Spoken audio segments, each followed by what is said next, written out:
तेजस्वी यादव ने बिहार सरकार को बर्खास्त करने की मांग की है। हमारे साथ आरजेडी के प्रवक्ता पूर्व विधायक शक्ति सिंह यादव इनसे समझने की कोशिश करते हैं कि अब क्योंकि विधानसभा के अंदर विधायकों की पिटाई का मामला है, अधिकारियों पर कार्रवाई की बात की जा रही है, ऐसे में तेजस्वी यादव ने आज महामहिम को पत्र लिखा है और सीधे तौर पर सरकार की बर्खास्ती की ही मांग उठाई है। शक्ति जी, तेजस्वी यादव ने तो सीधे तौर पर कह दिया कि अब सरकार बर्खास्त होनी चाहिए। देखिए, नीतीश कुमार जी की बेशर्मी की प्रकाष्ठा का प्रतिफल ये रहा, लोकतंत्र लहूलुहान हुआ, सदन लहूलुहान हुआ, विधायिका लहूलुहान हुआ। और इन परिस्थितियों में हमने बिंदुवार तरीके से जो हमारा फोरम है विधानसभा अध्यक्ष को ही पत्र लिखा। अब चूंकि राज्यपाल संरक्षक हैं, राज्यपाल महोदय को पत्र लिख करके हमने संसूचित किया है कि लोकतंत्र की रक्षा के लिए जो लहूलुहान जो हमारा सदन हुआ है, लोकतंत्र हुआ है, इन परिस्थितियों में आपका दायित्व बनता है कि सरकार को बर्खास्त करें, क्योंकि नीतीश कुमार जी ने सारी लोकतांत्रिक मर्यादाओं को तोड़ा ही नहीं है बल्कि शर्मसार किया है। और उन्होंने जरा सा भी अपने आँखों में एक बूंद भी हया का पानी का जो है कहीं दिखाई नहीं दिया। वो करते रहे, सारी चीज़ें होती रही। अब जो महिला विधायक हैं उनके किस तरह से ब्लाउज खोले जा रहे थे, साड़ी खोले जा रहे थे और मास्क के नीचे से मंद मंद मुस्कुरा करके पूरे तमाशा का जो है आनंद ले रहे थे। तो इन परिस्थितियों में एक उदाहरण है पूरे देश के अंदर में, लोकतांत्रिक देश के अंदर में ऐसा कहीं आपको नहीं मिलेगा किसी राज्य में कि लोकतंत्र को कलंकित किया। तो किसके इशारे पर हुआ? नीतीश कुमार के इशारे पर हुआ। तो नीतीश कुमार जी ने निर्लजता खोई है, उन्होंने आपा खोया है, संसदीय परंपराओं को तोड़ा है, लोकतांत्रिक मूल्यों को तिलांजलि दी है।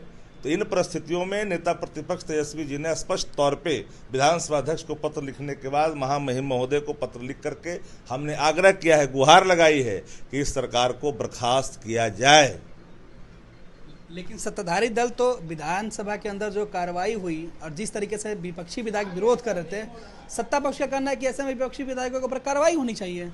हम तो करें, मैंने उल्टे चोर कोतवाल के डांटे, पाप करें मुख्यमंत्री, थोपे कानून बिहार पर मुख्यमंत्री, सारी परंपराओं को तोड़े मुख्यमंत्री, स्पीकर को वहाँ पर स्टैचू बना करके शासन को निर्देशित करें मुख्यमंत्री, गृह मंत्री की हैसियत से, सारे गुंडे को, मवालियों को सिविल ड्रेस में वहाँ भेजा, रॉयल ब्लड के लोगों को, जो वहाँ पर गरिमाएं गिरी, विधायकों को बूट से प्रहार किया गया, बूट से मारा गया, छाती तोड़ी गई, हमारे दलित विधायक को सीने तोड़े गए, अभी भी इलाजरत हैं, अभी भी उनका इलाज चल रहा है। इसके बाद भी लोकतंत्र में अब कोई परंपराएं बची? लोकतंत्र चलता है लोक लाज से। नीतीश जी ने लोक लाज को तिलांजलि दे दी, निर्लजता की सभी सीमाएं पार कर दी।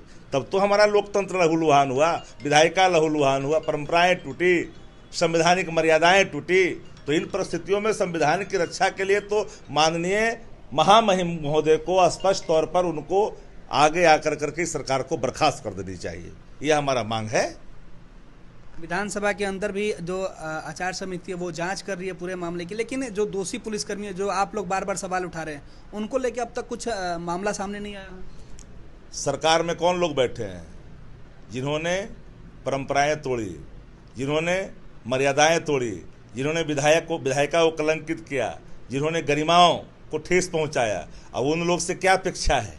तब तो हम सरकार से, महामहिम राज्यपाल से महोदय से कह रहे हैं कि राज्यपाल महोदय जी, इन लोगों ने पूरी अस्मिता को, लोकतांत्रिक मूल्यों को, सिद्धांतों को, परंपराओं को, संविधान को, सबको कहीं न कहीं तार तार कर करके यह देश के अंदर में लोकतंत्र पर कड़ा प्रहार किया है। इसलिए इन परिस्थितियों में इस सरकार की बर्खास्तगी पहला कदम होना चाहिए। विधायकों पर जांच चल रही है लेकिन दोषी पुलिसकर्मियों पर जांच नहीं, सवाल तो ये है ना। दोषी पुलिसकर्मियों पर कार्रवाई तो करनी सरकार को है, नहीं कर रहे हम तो राज्यपाल महोदय से कहें कि विधायक सरकार को बर्खास्त करे, काम नहीं कर रहे तब ना। जो सरकारें उन पुलिस बलों पर कार्रवाई न करे जो मात्रा से अधिक बल प्रयोग कर करके विधायिका की गरिमा को ठेस पहुंचाया है, तो उसके बाद उनको रहने का कहाँ नैतिक हक है? तो इसलिए वो काम नहीं कर रही है सरकार। इसलिए हमने राज्यपाल महोदय से गुहार लगाया है कि आप चूंकि संरक्षक हैं, आप हेड हैं, हेड ऑफ द स्टेट हैं, आपका दायित्व बनता है कि सरकार को बर्खास्त करिए और परंपराओं को कहीं न कहीं आप बचाइए, क्योंकि आप अंतिम आशा के किरण हैं। अब आगे क्या होगा? आगे फिर होगा, नहीं होगा तो फिर हम दिल्ली जाएंगे, हम इन सबको लेकर के दिल्ली के जंतर मंतर पर बैठेंगे, लोकतंत्र की रक्षा के लिए, संविधान की रक्षा के लिए, विधायिका की रक्षा के लिए। अगर ये नहीं, राज्यपाल महोदय अगर नहीं सुनते हैं, मुझे उम्मीद है कि वो कार्रवाई करेंगे। अगर वो नहीं करते हैं तो हम लोग सब मिल कर करके जंतर मंतर पर विधायिका की रक्षा के लिए, लोकतंत्र की रक्षा के लिए, गरिमा की रक्षा के लिए, परंपराओं को हर हाल में बहाल हो इसके लिए, दोषी पुलिसकर्मियों पर कार्रवाई हो इसके लिए हम जंतर मंतर पर धरना भी देंगे और राष्ट्रपति से ही मिलेंगे। हाँ, राष्ट्रपति से ही मिलेंगे, क्योंकि हम हेड ऑफ द कंट्री राष्ट्रपति होते हैं, head of the state governor होते हैं। तो हेड ऑफ द कंट्री जो महामहिम राष्ट्रपति महोदय हैं, उनसे ही मिलेंगे और जा करके हम धरना पर बैठ करके